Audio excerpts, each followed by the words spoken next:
Hello everyone, my name is Smriti Patra. आज मैं आप लोगों को पढ़ाने वाली हूँ कृषि एवं सिंचाई के बारे में, जो कि ज्योग्राफी के चैप्टर नंबर 2 है। फर्स्ट क्वेश्चन है, निर्वाह कृषि और व्यापारिक कृषि में क्या अंतर है? उत्तर, जो कृषि केवल अपनी आवश्यकताएं की पूर्ति के लिए की जाती है उसे निर्वाह कृषि कहा जाता है, और जिस कृषि का मुख्य उद्देश्य बाजार में फसल बेचना है उसे व्यापारिक कृषि कहा जाता है। इसे फसल विशिष्टीकरण भी कहते हैं, यानी कि जो फसल हम लोग हमारे घर में कुछ जगह पर उगाते हैं वो फसल निर्वाह कृषि के अंदर पड़ता है, और जो फसल खेती बाड़ी के लिए बहुत ज़्यादा बड़ा खेत में की जाती है और वो फसलें ज़्यादातर बाज़ार या फिर एक स्टेट से दूसरे स्टेट या फिर कभी कभार देश से विदेश भी भेजा जाता है, वो है व्यापारिक कृषि। इसका मतलब इससे हम पैसा भी कमा सकते हैं, देश या फिर किसाने इससे कमा लेते हैं। यह है व्यापारिक कृषि। नेक्स्ट क्वेश्चन है, चावल के उत्पादन के लिए किस प्रकार की जलवायु होनी चाहिए? चावल के उत्पादन के लिए मानसूनी जलवायु होनी चाहिए, क्योंकि चावल बहुत ही अच्छा फसल है और उससे अच्छे से हम लोगों का पेट भी भरता है।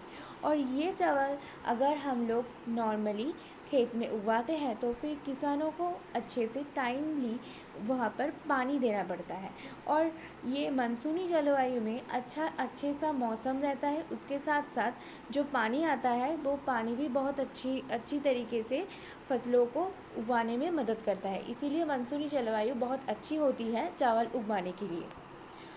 नेक्स्ट क्वेश्चन है, भारत के मुख्य कपास उत्पादक राज्य के नाम लिखिए। उत्तर, भारत में कपास का उत्पादन महाराष्ट्र, गुजरात, मध्य प्रदेश, पंजाब, तमिलनाडु, कर्नाटक, हरियाणा यदि राज्य में होता है। इन सारी राज्यों में बहुत सारा कपास उत्पादन होती है, क्योंकि यहाँ पर कपास उत्पादन के लिए अच्छा सा जलवायु और जो सामग्री की उपयोग किया जाता है कपास उत्पादन के लिए, सारे सामग्री इन सारे राज्य में होने की वजह से कपास उत्पादन यहाँ पर बहुत अच्छे से होता है। नेक्स्ट क्वेश्चन है, भारत में चकाबंदी से क्या लाभ हुई है? उत्तर, चकाबंदी से निम्नलिखित लाभ हुई है। किसानी की बिखरी ज़मीन एक स्थान पर हुई है। किसानी की समय की बचत होती है। किसान आसानी से बुझाई, झुनाई तथा सिंचाई कर लेते हैं। इससे पैदावार में वृद्धि हुई है। चकाबंदी से बहुत सारे किसाने एक साथ काम करने की वजह से काम बहुत ज़्यादा आसानी से हो जाता है, क्योंकि हम लोगों को पता है कि अगर हम लोग एक काम सिर्फ हम ही करते हैं तो उसमें ज़्यादा वक्त लगता है, लेकिन अगर हमारे दोस्त भी हमें उन काम को ठीक से अंजाम देने के लिए हेल्प करते हैं तो वो काम बहुत ही अच्छे से हो जाती है। अगर फसल उगाने के लिए भी ये किसानों को बहुत सारे किसाने मदद करते हैं तो बहुत अच्छे से काम हो जाते हैं और फसल भी बहुत ही ज़्यादातर वृद्धि होती है। इसीलिए भारत में चकाबंदी के वजह से बहुत सारे फसल आ है।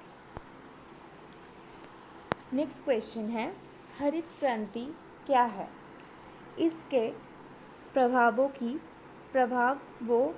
की लिखिए। उत्तर, वर्ष 1967 और 1967 से 1967 में हरित क्रांति के माध्यम से कृषि उत्पादन के क्षेत्र में क्रांतिकारी परिवर्तन आया है। इस कार्यक्रम का उद्देश्य उन्नत किस्म के बीज, खाद, सिंचाई तथा आधुनिक यंत्रों के उपयोग द्वारा कृषि उपज में तीव्र गति से वृद्धि करना था। इसे ही हरित क्रांति कहते हैं।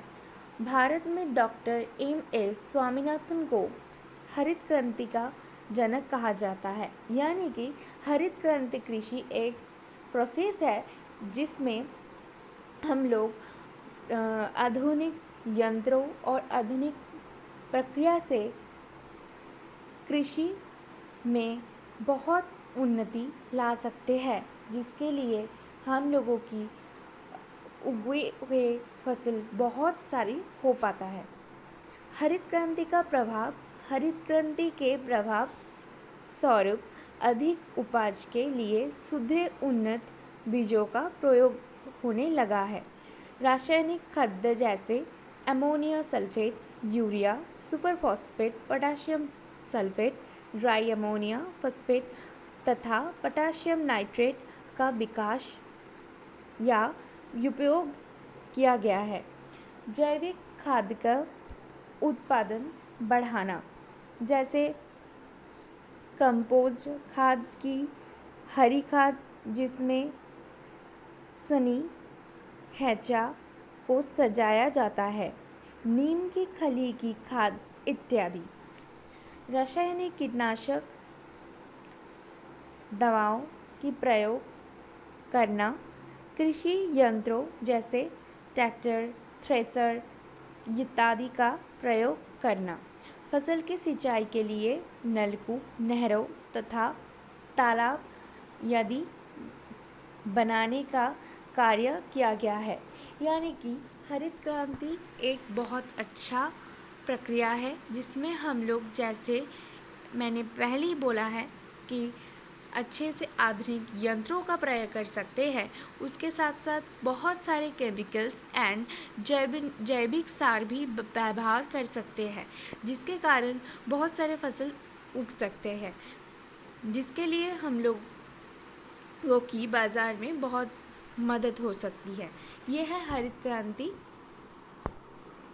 नेक्स्ट क्वेश्चन है, रिक्त स्थानों की पूर्ति कीजिए। कृषि कार्य में कृषि के साथ साथ पशुपालन को शामिल किया जाता है। गन्ना भारत के नकदी फसल है। चावल के लिए अधिक गर्मी तथा अधिक पानी की आवश्यकताएं होती है। खरीफ के फसलों वर्षा ऋतु के प्रारंभ में वही और शीत ऋतु के प्रारंभ में काटी जाती है। भारत में सिंचाई का सबसे प्रचलित साधन नहर है। नेक्स्ट क्वेश्चन है, सही पर सही चिन्ह और गलत पर गलत का चिन्ह लगाएं। उत्तर,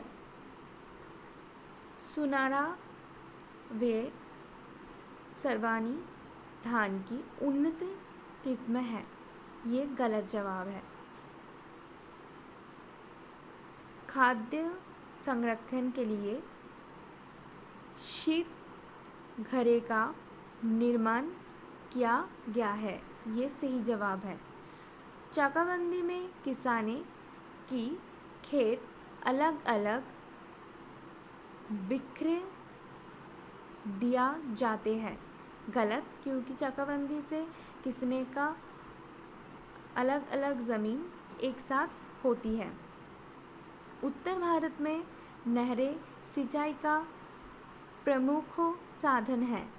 ये सही जवाब है, क्योंकि उत्तर भारत में बहुत सारे नहरें होने के कारण ये फसलें उगाने में बहुत ज़्यादा हेल्प करते हैं। Thank you very much. I hope आप लोगों को मेरी क्लास अच्छी लगी। नेक्स्ट सेशन में फिर मिलते हैं। Thank you.